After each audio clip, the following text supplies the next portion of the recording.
ശബരിമല സ്വർണ്ണ വിവാദം പുറത്തേക്ക് വരുന്ന സമയത്തൊക്കെ ഈ BJP-യിൽ നിന്ന് കോൺഗ്രസ് സമരത്തെ ഹൈജാക്ക് ചെയ്തു എന്നുള്ള രീതിയിലുള്ള ആരോപണങ്ങളൊക്കെ BJP നേതാക്കന്മാർ ഉന്നയിച്ചിരുന്നു. മുരാരി ബാബു വരെ അറസ്റ്റ് ചെയ്യപ്പെടുന്ന രീതിയിലേക്ക് അന്വേഷണം വളരെ സുതാര്യമായിട്ട് നീങ്ങുന്ന ഈ ഒരു അവസരത്തിൽ കോൺഗ്രസ് തൽക്കാലത്തേക്ക് സമരങ്ങളൊക്കെ നിർത്തിവെച്ച ഒരവസ്ഥയിലാണ്. കോൺഗ്രസിന്റെ എല്ലാ സമരങ്ങളും ഇങ്ങനെയാണ് മുമ്പോട്ട് പോകുന്നതെങ്കിലത്തെ അവസ്ഥ എന്ന് ആലോചിച്ച് നോക്കി. KC വേണുഗോപാലിന്റെ കേരളത്തിലേക്കുള്ള വരവുമായി ബന്ധപ്പെട്ടിട്ടുള്ള തർക്കങ്ങൾക്കപ്പുറത്തേക്ക് UDF-ന് ശബരിമല വിഷയത്തെ അഡ്രസ് ചെയ്യാൻ വേണ്ടി പറ്റുന്നുണ്ടോ? നമസ്കാരം. ശബരിമലയിലെ സ്വർണ്ണക്കൊള്ളയിൽ സമരം നടത്തിയവരാണ് BJP-യും കോൺഗ്രസും ഒക്കെ. എന്നാൽ ഇത്രയധികം പുരോഗതി ഈ കേസന്വേഷണത്തിൽ ഉണ്ടായിട്ടും ഇപ്പോ അവർ നിശബ്ദരാണോ? എങ്ങനെയാണ് അവരുടെ സമരം മുന്നോട്ട് പോകുന്നത്? BJP-യുടെ ഒരു ആപ്പകൽ സമരം നാളെയോ വരും ദിവസങ്ങളിലൊക്കെ നടക്കുന്നുണ്ട്. അന്നേരത്തേക്ക് എനിക്ക് തോന്നുന്നു പ്രധാനപ്പെട്ട കള്ളനെയൊക്കെ അറസ്റ്റ് ചെയ്യാനായിട്ട് സാധ്യതയുണ്ട്.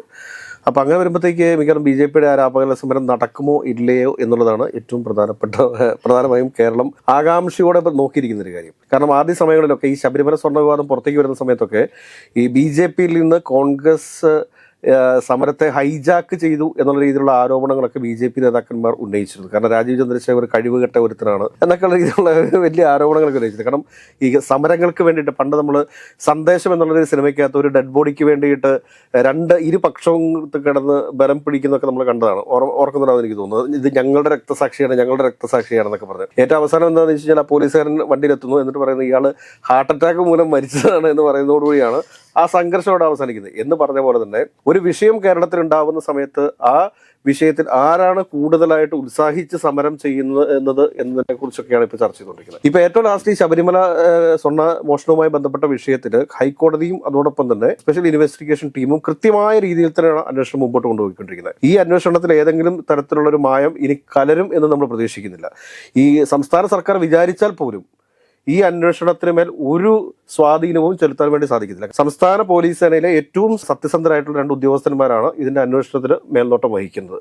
ഇന്നലെ ഈ SIT-യുടെ ലീഡ് ചെയ്യുന്ന H. വെങ്കടേഷ് അടക്കമുള്ള നേതാക്കന്മാർ എത്തിയിട്ടാണ് മുരാരി ബാബുവിനെ ചോദ്യം ചെയ്തതും അറസ്റ്റ് രേഖപ്പെടുത്തിയതും ഒക്കെ. ശബരിമല ദേവസ്വത്തിലെ ഏറ്റവും സുപ്രധാനമായ ഒരു പദവിയിലിരിക്കുന്നയാളാണ് മുരാരി ബാബു എന്ന് പറഞ്ഞു കഴിഞ്ഞാൽ. നിസ്സാരക്കാരനല്ല ഇപ്പൊ അറസ്റ്റ് ചെയ്യപ്പെട്ടേക്കുന്നത്. അപ്പൊ അങ്ങനെ മുരാരി ബാബു വരെ അറസ്റ്റ് ചെയ്യപ്പെടുന്ന രീതിയിലേക്ക് അന്വേഷണം വളരെ സുതാര്യമായിട്ട് നീങ്ങുന്ന ഈ ഒരു അവസരത്തിൽ കോൺഗ്രസ് തൽക്കാലത്തേക്ക് സമരങ്ങളൊക്കെ നിർത്തിവെച്ച ഒരവസ്ഥയിലാണ്. കാരണം കോൺഗ്രസിനെ സംബന്ധിച്ചിട്ട് ഇനിയും ഒരുപാട് പ്രശ്നങ്ങളുണ്ട്. ഇനിയിപ്പോൾ എന്താ വെച്ചാൽ ഇപ്പോൾ CPI സർക്കാരിനെതിരെ PM ശ്രീ പദ്ധതിയുമായി ബന്ധപ്പെട്ടിട്ട് ചെറിയ പ്രശ്നത്തിലാണ്. അപ്പോൾ അതിന്റെ UDF-ന്റെ കൺവീനറെ സംബന്ധിച്ച് ഇനിയിപ്പോൾ അതിനകത്ത് നിന്ന് ആരെയൊക്കെ കിട്ടും എന്നൊക്കെ നോക്കിക്കൊണ്ട് ഈ CPI പതുക്കെ അവിടെ നിന്ന് അടർത്തിക്കൊണ്ട് വരാൻ സാധിക്കുമോ എന്നൊക്കെയുള്ള നിരീക്ഷണങ്ങളൊക്കെ ആയിരിക്കും അവരിന് പ്രാധാന്യം നൽകുക. അതിന്റെ അടിസ്ഥാനത്തിൽ ഇന്നലെ ഇപ്പോൾ KPCC ഓഫീസിൽ വെച്ചിട്ട് CPI-യുടെ ഒരു പ്രമുഖനായ ദേശീയ നേതാവ് കോൺഗ്രസിൽ ചേരുന്ന ഒരു കാഴ്ചയൊക്കെ കണ്ടിരുന്നു. അപ്പം അടൂർ പ്രകാശ് പറഞ്ഞത് സത്യമാണ്. കാരണം കുറെ അധികം ആളുകൾ CPI-യിൽ നിന്ന് ഇങ്ങനെ കോൺഗ്രസിലേക്ക് ഒഴുകിക്കൊണ്ടിരിക്കുകയാണ്. പക്ഷേ ഈ CPI-യിൽ മൊത്തം എത്രത്തോളം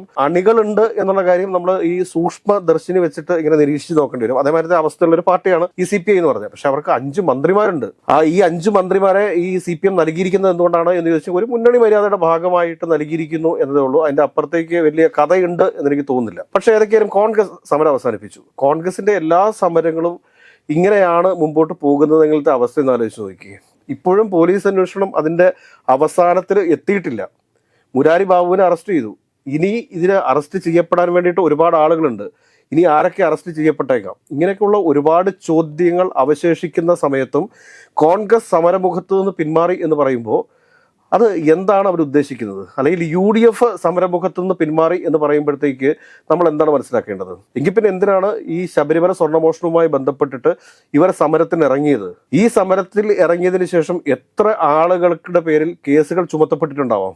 ഈ സമരത്തിന് ഇറങ്ങാതിരുന്നെങ്കിൽ അത്ര ആളുകളുടെ പേരിൽ കേസുകളെങ്കിലും ചുമത്തപ്പെടാതിരുന്നേ. ഇനി വരും ദിവസങ്ങളിൽ സംഭവിക്കാൻ പോകുന്ന കാര്യം എന്ത് എന്ന് ചോദിച്ചു കഴിഞ്ഞാൽ, ഇന്നലെ ഇപ്പോൾ ഉണ്ണികൃഷ്ണൻ പോറ്റിയെ കൊണ്ട് പ്രത്യേക അന്വേഷണ സംഘം ബാംഗ്ലൂർക്കാണ് പോയിട്ടുള്ളത്. ബാംഗ്ലൂരിൽ പോയി അവിടെ ഗോവർദ്ധൻ എന്ന് പറയുന്ന ധനാഢ്യനായ സ്വർണ്ണ വ്യാപാരിയെ കണ്ടുമുട്ടും. അവിടെ എത്തുമ്പോഴത്തേക്ക് ഗോവർദ്ധൻ ധനാഢ്യനാണോ അതോ ഏതെങ്കിലും ഒരു ചെറ്റക്കുടിയിൽ കഴിയുന്ന ഒരാളാണോ എന്ന് അവിടെ എത്തിയാൽ കഴിഞ്ഞാൽ മാത്രമേ മനസ്സിലാക്കാൻ സാധിക്കൂ. ഇതിപ്പോൾ ഉണ്ണികൃഷ്ണൻ പോറ്റി പറഞ്ഞിരിക്കുന്നതും മുരാരി ബാബുവിന്റെ മൊഴിയുടെയും അടിസ്ഥാനത്തിലാണ് ഗോവർദ്ധനാണ് വിറ്റിരിക്കുന്നത് എന്ന് പറഞ്ഞിരിക്കുന്നത്. അപ്പോൾ ഗോവർദ്ധന്റെ അടുക്കൽ എത്തിക്കഴിയുമ്പോഴത്തേക്ക് ഗോവർദ്ധൻ ഈ സ്വർണം എന്ത് കാണിച്ചു, ഇത് ആർക്കാണ് നൽകിയിട്ടുള്ളത് എന്നുള്ളതിനെ കുറിച്ചൊക്കെ പോലീസിന് പരിശോധിക്കേണ്ടി വരും. അതുകൂടാതെ തന്നെ ഇപ്പുറത്തുനിന്ന് വേറൊരു അന്വേഷണവും നടക്കുന്നുണ്ട്. കാരണം ചെന്നൈയിലും ഇദ്ദേഹത്തെ ഉണ്ണികൃഷ്ണൻ പോറ്റിയെ കൊണ്ടുപോകേണ്ടതുണ്ട്. ചെന്നൈയിൽ കൊണ്ടുപോയി അവിടുന്ന് സ്മാർട്ട് ക്രിയേഷൻസിൽ നിന്ന്, സ്മാർട്ട് ക്രിയേഷൻസ് ആണല്ലോ ഇത് ചെമ്പാണ് കൊണ്ടുവന്നത്, ഇതിൽ സ്വർണം ഉണ്ടായിരുന്നില്ല എന്നൊക്കെ പറഞ്ഞുകൊണ്ടുള്ള ഒരു നോട്ട് എഴുതി കൊടുത്തു വിട്ടത്. അപ്പൊ സ്മാർട്ട് ക്രിയേഷൻസിന്റെ അടുത്ത് ഒരുപാട് ചോദ്യങ്ങൾ ചോദിക്കപ്പെടേണ്ടതുണ്ട്.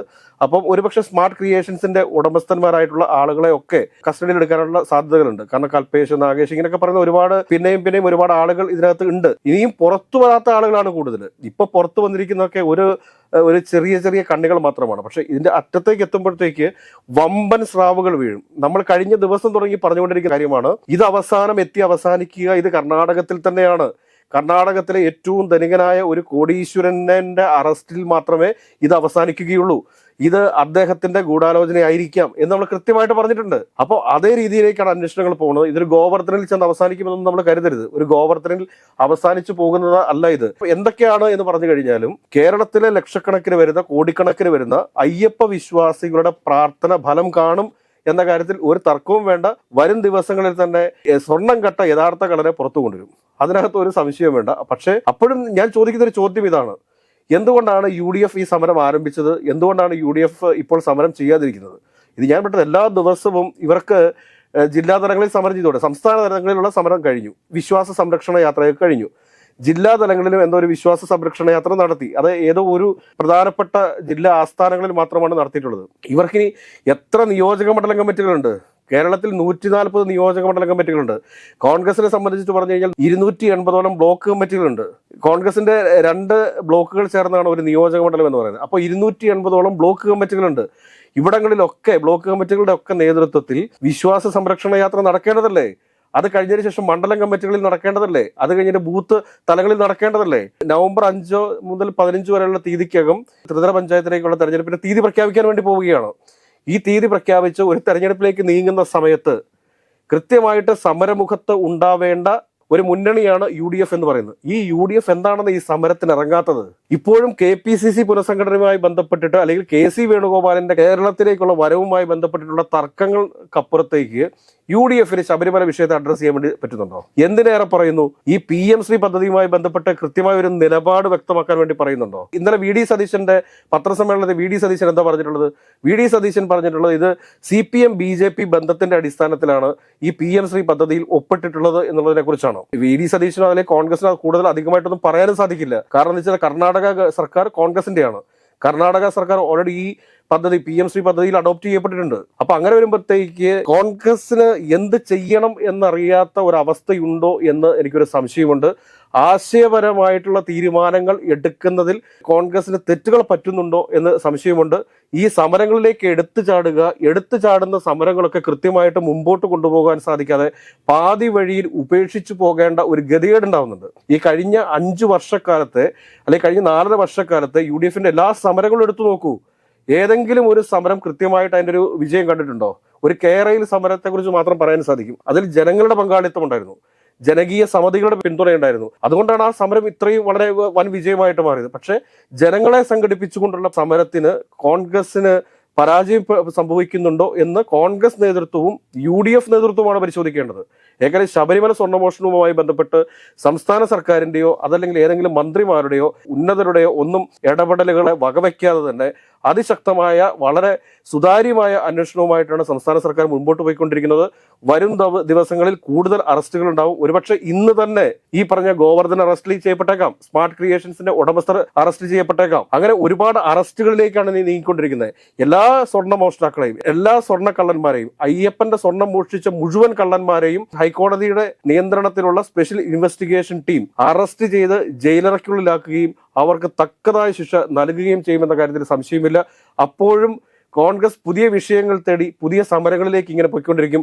അങ്ങനെയൊക്കെയാണ് പോയിക്കൊണ്ടിരിക്കുന്നതെങ്കിൽ 2026 തുടങ്ങി വീണ്ടും ഒരു പ്രതിപക്ഷ നേതാവിനെ പുതിയതായിട്ട് കണ്ടെത്തി ആ പ്രതിപക്ഷ നേതാവിന്റെ നേതൃത്വത്തിൽ കേരളത്തിൽ സമരം ചെയ്ത് ഇരിക്കാനായിരിക്കും കേരളത്തിലെ UDFന്റെ വിധി എന്ന് ഈ സാധാരണക്കാരായിട്ടുള്ള പാവം പിടിച്ച UDFന്റെ പ്രവർത്തകരെയും കോൺഗ്രസ്സുകാരെയും നമുക്കൊന്ന് ഓർമ്മിപ്പിച്ചു കൊടുക്കാം.